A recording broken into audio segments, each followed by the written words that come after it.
नमस्कार, markets today में आपका स्वागत है। मैं हूं शैल भटनागर, आपके साथ जुड़ रहा हूं नोएडा स्टूडियो से। आज बाजार में आपने बहुत ज़बरदस्त उठक पटक देखी। मार्केट्स में और ख़ासकर इंडिसेस में आपने बहुत वॉलेटाइल ट्रेड देखा। उसके पीछे काफ़ी कारण थे, उनको एक एक करके डिस्कस करते हैं। सबसे पहले देखते हैं कहाँ पर आपने शानदार तेज़ी आती हुई देखी।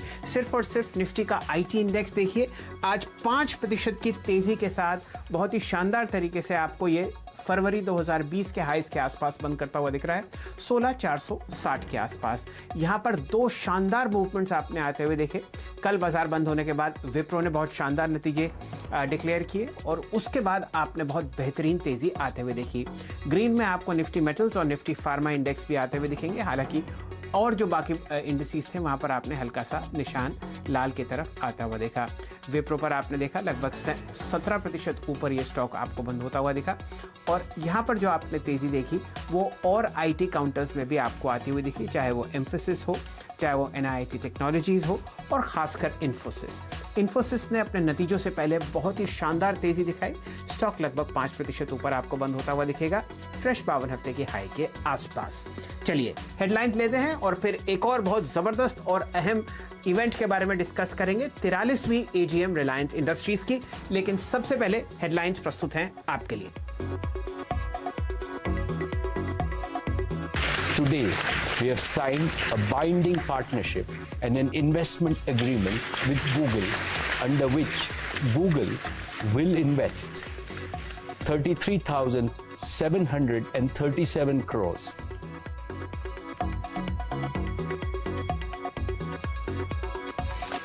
रिलायंस की 43वीं एनुअल जनरल मीटिंग में चेयरमैन श्री मुकेश अंबानी का बड़ा ऐलान। जियो प्लेटफॉर्म्स में 7.7% हिस्सेदारी खरीदेगी ग्लोबल जायंट गूगल। 33,737 करोड़ रुपए करेगी निवेश। गूगल के साथ मिलकर एंड्रॉयड फोन बनाने का भी ऐलान। This capability and know-how that Jio has developed positions Jio on the cutting edge of another exciting frontier, 5G.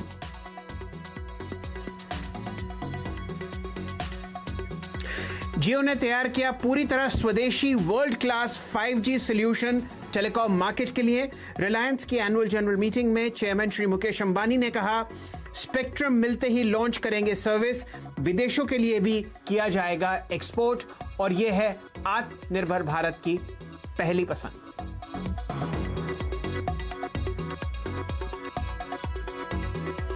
दूसरी तरफ विप्रो के बाद अब इन्फोसिस की जून तिमाही नतीजों में उम्मीद से ज्यादा बेहतर परफॉर्मेंस। प्रॉफिट 4,200 करोड़ के पार, तो वहीं रेवेन्यू में $300 करोड़ से ज्यादा। एबिट मार्जिन के फ्रंट पर भी अनुमान से बेहतर प्रदर्शन।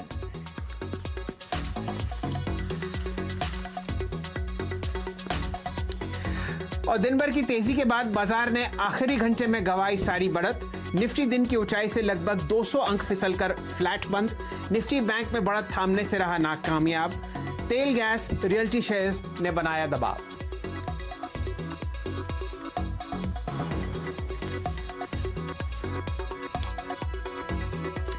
नमस्कार, मार्केट्स टुडे के स्पेशल एडिशन में आपका स्वागत है। आज चर्चा होगी सिर्फ दो चीजों की, रिलायंस इंडस्ट्रीज का शानदार एनुअल जनरल मीटिंग और इन्फोसिस के बेहतरीन नतीजे। आज हमारे साथ पैनल में हमारे साथ आज जुड़ेंगे बहुत ही नए मेहमान। सबसे पहले स्वागत करते हैं मयूरेश जोशी साहब का।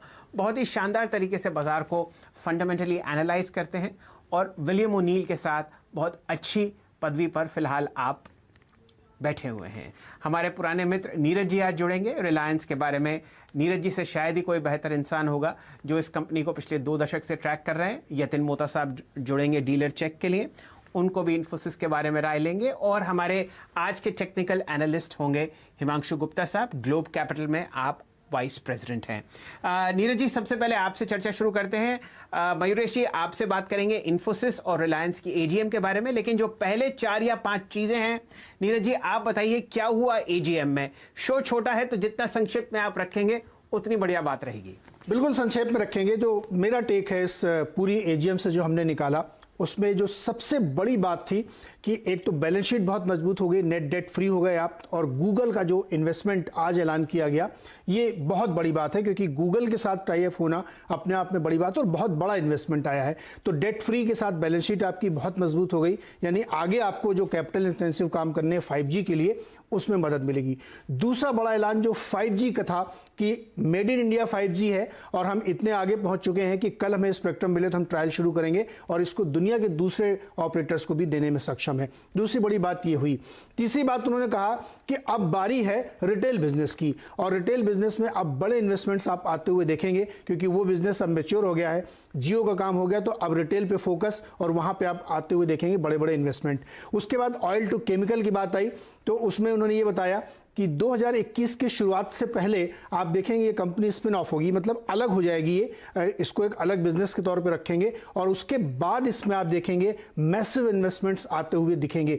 तो ये 4-5 चीजें जो हैं वो इस पूरे एजीएम का लब्बो लुआब है, और इसको अगर एक शब्द में मैं कहूँ तो मुकेश जी ने कम से कम 6 या 7 बार ग्लोबल शब्द का इस्तेमाल किया। वो हर बात अपनी ग्लोबल से कहते थे, उसकी एक मीनिंग है, क्योंकि अब जो है जियो का या पूरे रिलायंस ग्रुप का जो एड्रेस है वो ग्लोबल मार्केट है, ग्लोबल इन्वेस्टर हैं, ग्लोबल क्लाइंट्स हैं, 5G आप ग्लोबल प्लेयर के तौर पर बना रहे हैं। तो इसलिए ये कंपनी अब ट्रूली इंटरनेशनल है, और जिस तरीके से बिजनेस में एंटर करने वाले हैं वो सिग्निफिकेंट है। आपको एक छोटा सा रेफरेंस दे रहा हूं कि पूरी दुनिया में जो लड़ाई चल रही है वो 5G की चल रही है, और अगर हमने अपने घर में 5G बना लिया है तो ये अपने आप में अनबिलीवेबल है कि इतना बड़ा अचीवमेंट है आत्मनिर्भर बनने के लिए। तो मुझे लगता है ये 4-5 चीजें हैं इसके दायरे में पूरे एजीएम को आप देखिए।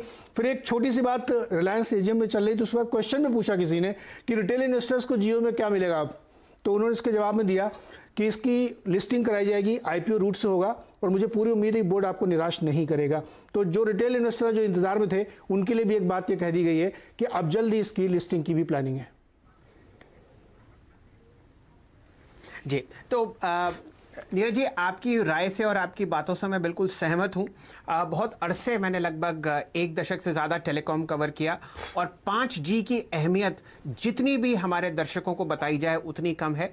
साथ ही साथ गूगल की जो पार्टनरशिप हुई है उसके साथ एक 4G 5G हैंडसेट भी आपको बनता हुआ दिखेगा, बहुत ही कम कीमत पर। लगभग 30 से 35 करोड़ हैंडसेट आप हमारे देश में बिकते हुए देखते हैं रोज़। ये कंज्यूमर ड्यूरेबल मार्केट है जो हमारे देश में इंपोर्ट होता है। अगर आप इसको लोकली बनाते हैं तो 2 फायदे होंगे, एक तो आपका फॉरेन एक्सचेंज बचेगा, और दूसरा आप इसको बहुत ज़बरदस्त तरीके से ग्रो कर सकते हैं लोकली भी। मयूरेश जी हमारे साथ जुड़े हुए हैं। जोशी साहब, आप पिछले 3-1 घंटे से रिलायंस की एजीएम और उसके बाद का आफ्टर इफेक्ट समझने की कोशिश कर रहे हैं। हमारे दर्शकों को बताइए, आपके हिसाब से 3 सबसे अहम कदम क्या हैं जो आगे आने वाले समय में रिलायंस इंडस्ट्रीज में देखने चाहिए इन्वेस्टर्स को? इवनिंग शैल जी, इवनिंग नीरज जी। ये जो 3 अहम कदम है, एक तो पाथ ब्रेकिंग और विजन वाली पूरी एजीएम की, looking at the next 7 to 8 year, जो 3 साल पहले जियो के हो चुके हैं। फर्स्ट थिंग आई थिंक, जैसे नीरज जी ने कहा, जो कैश रिच हुई है Reliance as a company on a consolidated basis. So 2,12,000 crore की कैश है, जो पहले डेट थी 1,60,000 करोड़ की, which means they are sitting on a pile of cash. जो आई थिंक जो चीजें हैं जैसे जियो मीट, जियो मार्ट, और जो वेरियस सेगमेंट्स को ये केटर करेगी, एजुकेशन हो, हेल्थ केयर हो, एग्रोटेक सर्विसेज हो, जियो मार्ट की जब हम बात करते हैं, छोटा किराने वाले स्टोर्स को 48 आवर्स में वो ट्रांसफॉर्म करके देंगे पूरी दुकान के आपकी, with supply logistic support as well.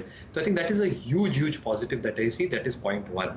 दूसरा, आई थिंक जो गूगल के साथ आपने टाई अप की बात की है, और जितने पैसे आएंगे गूगल के साथ along with the handsets that they will make, I think जो 5G की अपॉर्चुनिटी रहेगी Shail ji, I think is going to be tremendous going forward.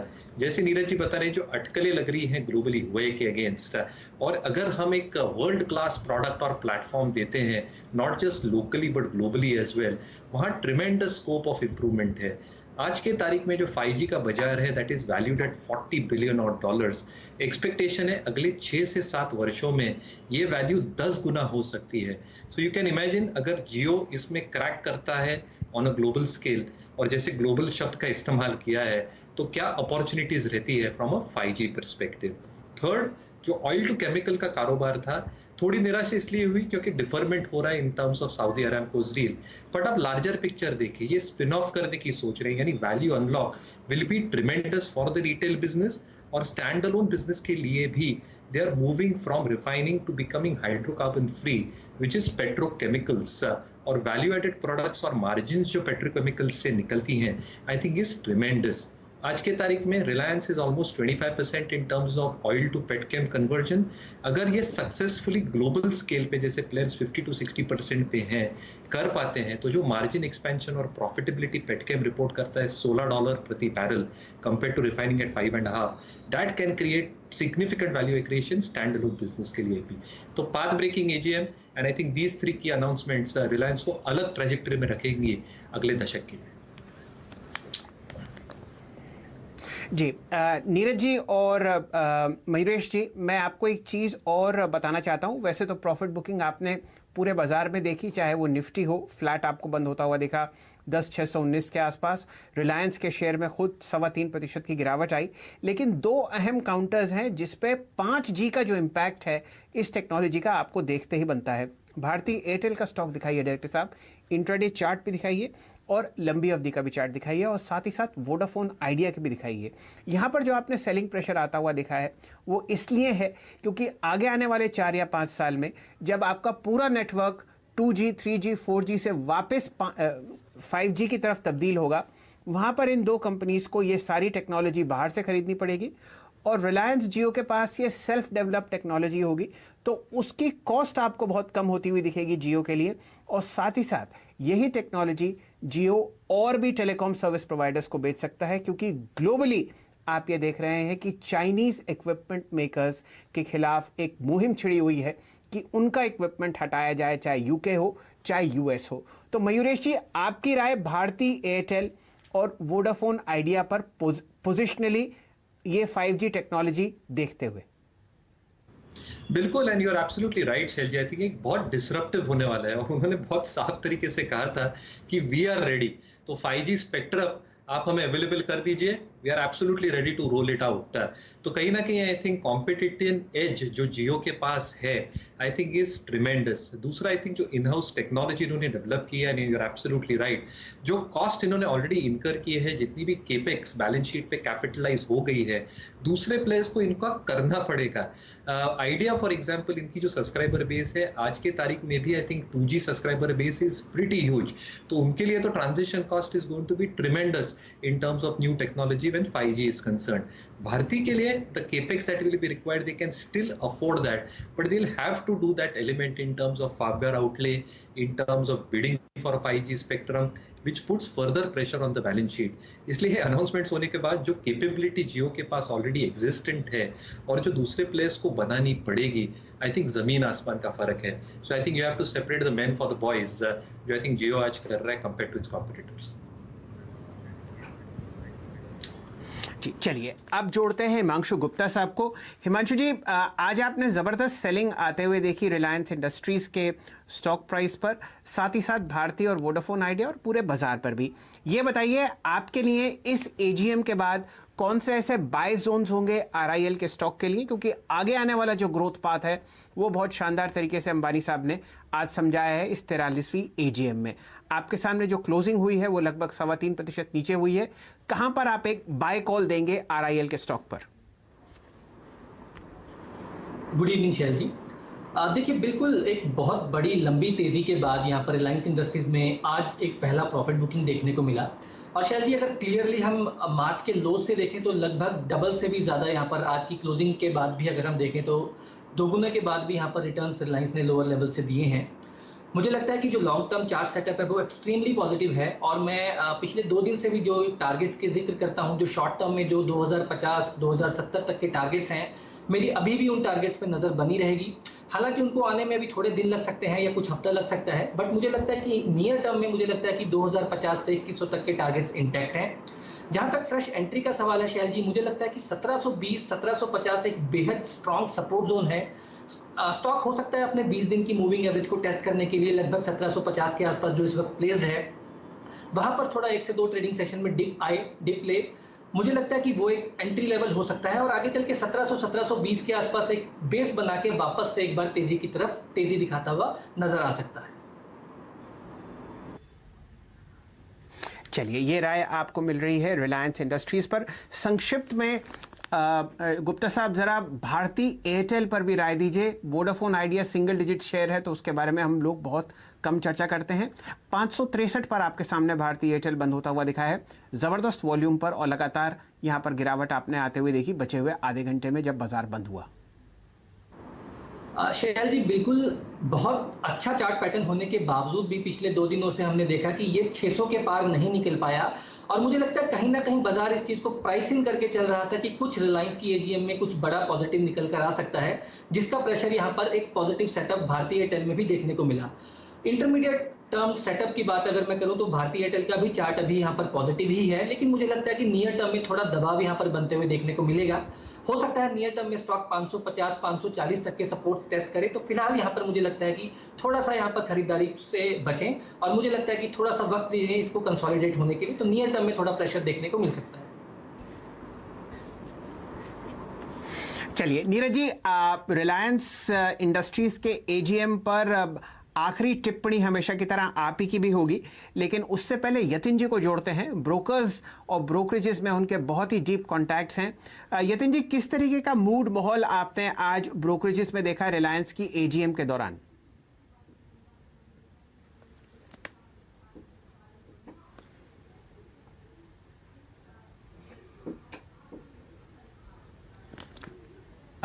मेरे ख्याल से यतिन जी आपको, चलिए मेरे ख्याल से वहाँ पर टेलीकॉम कॉल ड्रॉप हो चुका है। थोड़ी देर में हम यतिन जी के साथ जुड़ेंगे। नीरज जी, हमेशा की तरह 1 मिनट में आप बताइए, फिलहाल आपके हिसाब से क्या की टेक अवेज हैं आरआईएल की एजीएम से? शैल जी, देखिए, जो हमने अभी शुरुआत में बात की, जो मयूरेश बोल रहे हैं, उसको एक नेटसल में अगर आप समझें तो रिलायंस इंडस्ट्रीज एक बहुत बड़ी कंपनी, जब मैं ये शब्द कहता हूँ तो इसका मतलब है कुछ। आप उनके O2C बिजनेस के पूरे डिटेल्स पढ़िए, अभी मैं पढ़ ही रहा था कि कैसे वो कार्बन एमिशन को यूजफुल वेस्ट में कन्वर्ट करने की टेक्नोलॉजी डेवलप कर चुके हैं, कैसे वो बहुत सारी क्लीन एनर्जी फ्यूल लेके आ रहे हैं, और वो ये भी कह रहे हैं कि क्लीन एनर्जी म्यूचुअल है आपकी जो फॉसिल फ्यूल है। तो ये सब वो दिखाते हैं कि आगे किस तरह से डेवलपमेंट होने वाला है। मुझे याद है जब 2-3 साल पहले इनकी एजीएम हुई थी और जब पूरा जियो का प्लान रखा गया था, तो बहुत लोग इसको बिलीव करने के लिए तैयार नहीं थे कि एक नया प्लेयर आके इतना बड़ा डिसरप्शन कर सकता है। वो रिकॉर्ड में दिखा सकता हूँ कि मैंने उस दिन ये कहा था कि बहुत सारे प्लेयर्स इस मार्केट से उठ जाएंगे। टचवुड की मेरी वो बात सही हुई, हालांकि ऐसा मैं नहीं किसी के बारे में बुरा नहीं सोचता, लेकिन रिलायंस के बारे में इतना कह सकता हूं कि एग्जीक्यूशन के मामले में कभी शक न करिएगा। अगर ये कह रहे हैं कि 5G हमारे पास है तो है, और वो आप आते हुए देखेंगे। तो रिलायंस को समझने के लिए अच्छे से उसको पढ़िए, और मुकेश जी की जो स्पीच होती है साल में एक दिन, वो मुझे लगता है कि डिलाइट है सारे इन्वेस्टर्स के लिए, मार्केट पार्टिसिपेंट्स के लिए और एंटरप्रेन्योर्स के लिए, कि उसको सुनिए और फ्यूचर समझिए। हम लोग फ्यूचर रीडिंग के लिए गूगल में जाते हैं, वो यूट्यूब में जाते हैं, किताबें पढ़ते हैं, छोड़ दीजिए सब। ये 40 मिनट की स्पीच आपके लिए पूरे 1 साल की खुराक होती है। आप पढ़ते रहिए, एनालाइज करते रहिए।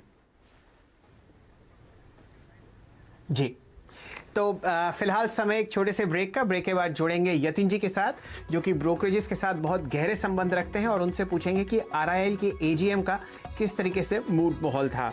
हमारे साथ नीरज जी जुड़ने के लिए बहुत बहुत शुक्रिया। थोड़ी देर में हम हाजिर होते हैं। मार्केट्स टुडे में चर्चा चल रही है रिलायंस के एजीएम की, और साथ ही साथ इन्फोसिस के शानदार नतीजों की। जुड़े रहिए हमारे साथ, थोड़ी देर में हम वापस आते हैं। मार्केट्स टुडे में आपका स्वागत है। चर्चा होगी अब इन्फोसिस के शानदार नतीजों की। सबसे पहले ध्यान दीजिए निफ्टी के आईटी इंडेक्स पर। आज आपने शानदार एक बेहतरीन ब्रेकआउट देखा है इस इंडेक्स पर। डायरेक्टर साहब जरा लंबी अवधि का चार्ट दिखाइए। 5.2% ऊपर आपको निफ्टी का आईटी इंडेक्स बंद होता हुआ दिखेगा, लगभग 16,500 के लेवल के आसपास। ये आपको फ्लैट तो दिख रहा है, लेकिन यहाँ पर आपने बहुत ज़बरदस्त मूवमेंट आता हुआ देखा है। इनके पीछे 2 कारण हैं। अब आप दिखाइए डायरेक्टर साहब इन्फोसिस का डेली चार्ट, जहां पर आपने बहुत ज़बरदस्त आज तेज़ी आते हुए देखी है। लगभग 6% ऊपर आज इन्फोसिस आपको एफएनओ मार्केट्स में बंद होता हुआ दिखा, और विप्रो में आपने देखी लगभग 17% तेज़ी। विप्रो का स्टॉक जिसने नतीजे कल डिक्लेयर किए थे, बाजार बंद होने के बाद लगभग 8 या 9% ऊपर बंद खुला, और उसके बाद यहां पर आपने 17% की शानदार तेजी आते हुए देखी। इन्फोसिस के नतीजे आपके सामने स्क्रीन पर फिलहाल आएंगे। यहां पर हर पायदान पर इन्फोसिस खरा उतरा है। अगर आप प्रॉफिट आफ्टर टैक्स देखें, पहली तिमाही में 4,000 233 करोड़ रहा है, ये एस्टिमेट्स से ज़्यादा है। सेल्स आपने देखी लगभग 23,665 करोड़, ये भी आपने फोरकास्ट से आगे आती हुई देखी। और जो मुनाफा है, असल मुनाफा लगभग 312 करोड़ डॉलर था। तो बेहतरीन तरीके से आज इन्फोसिस ने अपने नतीजे दिखाए हैं। मयूरेश जोशी साहब से जुड़ते हैं। मयूरेश जी, कल बाजार बंद होने के बाद विप्रो जिसने बहुत ज़बरदस्त आउट परफॉर्मेंस दिखाई, और अब इन्फोसिस, बताइए किस हिसाब से आप इन्फोसिस के नतीजों को देखते हैं और क्या आपकी राय है इसके स्टॉक प्राइस पर?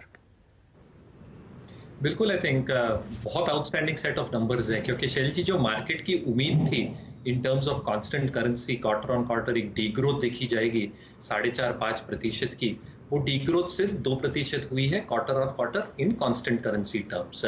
दूसरे अगर आप देखिए जो एबिट मार्जिन, जो एक बहुत इंपॉर्टेंट पहलू होता है आईटी कंपनीज के लिए, जैसे विप्रो ने अपने आईटी सर्विसेज के लिए 19.5% की एबिट मार्जिन रिपोर्ट की थी, इन्फोसिस से एक्सपेक्टेशन से 20.5 से 21% के बीच में, पर जो उनकी ऑपरेटिंग मार्जिन आई है 22.7%, आई think that is again an outstanding set of number operating front पे। जो डील विंस हुई है ये क्वार्टर के लिए एट $1.74 बिलियन, आई थिंक ये भी एक आउटस्टैंडिंग कंपोनेंट है, क्योंकि ये एक बेस देता है एग्जीक्यूशन करने के लिए अलग अलग बिजनेस सेगमेंट्स में। Digital as a percentage of revenue is almost at 44.7%, और जो कैश है इनके बुक्स के ऊपर as on the quarter ending June 30th 28,600 crore आसपास, I think that is tremendous in terms of pay back to shareholders. तो management commentary अगर बाकी के कंपनीज जैसी रही, विच प्रोजेक्ट्स दैट Q2 से या Q3 से BFSI जो सबसे बड़ा सेगमेंट है in terms of revenue, retail और मैन्युफैक्चरिंग, यहाँ पे सुधार देखने मिलेगा जैसे अन्य आईटी कंपनियों ने किया है। मेरे ख्याल से I think outstanding set of numbers should reflect on the price. तो बहुत पॉजिटिव ओपनिंग की उम्मीद करता हूँ, not just for Infosys but एक रब ऑफ इफेक्ट आपको देखने मिलेगा पूरे आईटी क्षेत्र में, लार्ज कैप्स हो या मिड कैप्स। चलिए, अपने ऑल टाइम हाई के बहुत ही निकट इन्फोसिस आपको आज ट्रेड करता हुआ दिखा 830 रुपए पर। यतिन जी हमारे साथ जुड़े हुए हैं। यतिन जी, आप बहुत ही ज़बरदस्त ब्रोकरेजेस के साथ ताल्लुक़ रखते हैं, बताइए इन्फोसिस के नतीजों के बाद आप क्या उम्मीद रखते हैं कल के बाजार में इन्फोसिस के स्टॉक पर क्वालिटेटिवली, और एक चार्ट चेक हम लेंगे हिमांशु गुप्ता साहब से इन्फोसिस पर थोड़ी देर में। यतिन जी, पहले आपकी बारी। नमस्कार शैलेंद्र जी, और जैसे मयूरेश ने ये पूरा जो क्वार्टरली एनालिसिस किया वो बहुत बेहतरीन है। मेरी भी 2 से 3 एनालिस्ट से बात हुई है, और इन्फोसिस पे सबका रुझान यही है कि जिस हिसाब से मार्केट की एक्सपेक्टेशंस थी डिक्लाइन की, उसके सामने ग्रोथ आया है, और इसी रीजन से पूरे साल का FY21 का जो अनुमानित EPS है, अर्निंग पर शेयर यानी मुनाफा जो पर शेयर के हिसाब से देखा जाता है, उसमें 10 से 15% की वृद्धि होगी। यानी हम 10 से 15% की EPS अपग्रेड्स जो है देख सकते हैं दिग्गज ब्रोकरेजेस से, जहां तक कि इन्फोसिस का सवाल है। और आज शाम को ADR ही हमको बता देगा कि किस प्रकार का मूव कल आएगा, क्योंकि आज 6% स्टॉक ने ऑलरेडी छलांग लगा दी है।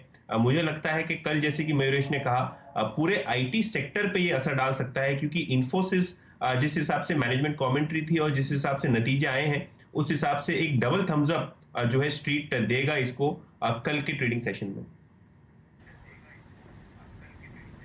जी, एक बात और मैं आपको बताना चाहता हूं, इन्फोसिस ने जो अपनी FY21 की गाइडेंस दी है, जी हाँ, गाइडेंस भी आई है TCS के मुकाबले, जहां पर उनको 4% रेवेन्यू में फॉल आता हुआ दिख रहा है। FY21 में इन्फोसिस ने यह कहा है कि या तो फ्लैट रहेगा या आप 2% का इजाफा देख सकते हैं इस फाइनेंशियल ईयर के रेवेन्यू में। ये 2 बातें बहुत इंटरेस्टिंग थी। और जो एबिट मार्जिन है 22.7% की, वो 5 क्वार्टर में सबसे हाईएस्ट है, और ये परफॉर्मेंस उस क्वार्टर की है जब पूरी दुनिया कोविड की परेशानी से झेल रही थी, और यहां पर एक इतनी ज़बरदस्त आपने जो परफॉर्मेंस देखी है वो आती हुई इन्फोसिस के द्वारा। हिमांशु गुप्ता साहब, बहुत ही संक्षिप्त में इन्फोसिस के स्टॉक पर कल के सत्र के लिए अपनी राय दीजिए। शैल जी, बहुत पॉजिटिव नोट पर ये स्टॉक आज बंद हुआ है। 800 रुपए का एक मेजर रेजिस्टेंस, मेजर हर्डल था इस स्टॉक के लिए, जो कि इसने बखूबी बहुत आराम से आज निकाला और उसके ऊपर सस्टेनेबल क्लोजिंग दी है। मुझे लगता है कि इमीडिएट शॉर्ट टर्म में 930 से 950 तक के टारगेट जो है वो चार्ट पर दिखाई पड़ते हैं, और जिस तरह का फंडामेंटल अपडेट आप लोग अभी डिस्कस कर रहे हैं कि काफी अच्छा यहाँ पर पॉजिटिव नंबर्स यहाँ पर कंपनी की तरफ से आए हैं, तो मुझे लगता है कि इमीडिएट शॉर्ट टर्म में 950 के टारगेट के लिए यहाँ पर खरीदारी की जा सकती है। 800 रुपए के नीचे का एक स्टॉप लॉस लगाया जा सकता है। चलिए 950 के लक्ष्य के लिए आप इन्फोसिस में एक लॉन्ग कॉल ले सकते हैं। आज का एडीआर क्लोज देखिएगा यूएस मार्केट्स पर, जितनी जबरदस्त तरीके से वहां पर आपको तेजी इन्फोसिस के एडीआर में दिखेगी, शायद वही तेजी आपको कल के बाजार में इस स्टॉक में लोकली आते हुए दिखे। समय समाप्त हो चुका है मार्केट्स टुडे का। इस शो को यहीं समेटते हैं। जुड़े रहिए हमारे साथ एक से एक बेहतरीन खबरों के लिए, और खासकर नीरज जी के आवाज अड्डा के लिए। बहुत ही जबरदस्त तरीके से रिलायंस की एजीएम वहां पर डिस्कस होगी दोबारा। हमारे साथ जुड़ने के लिए बहुत बहुत शुक्रिया। खबरों का सिलसिला CNBC आवाज पर जारी है।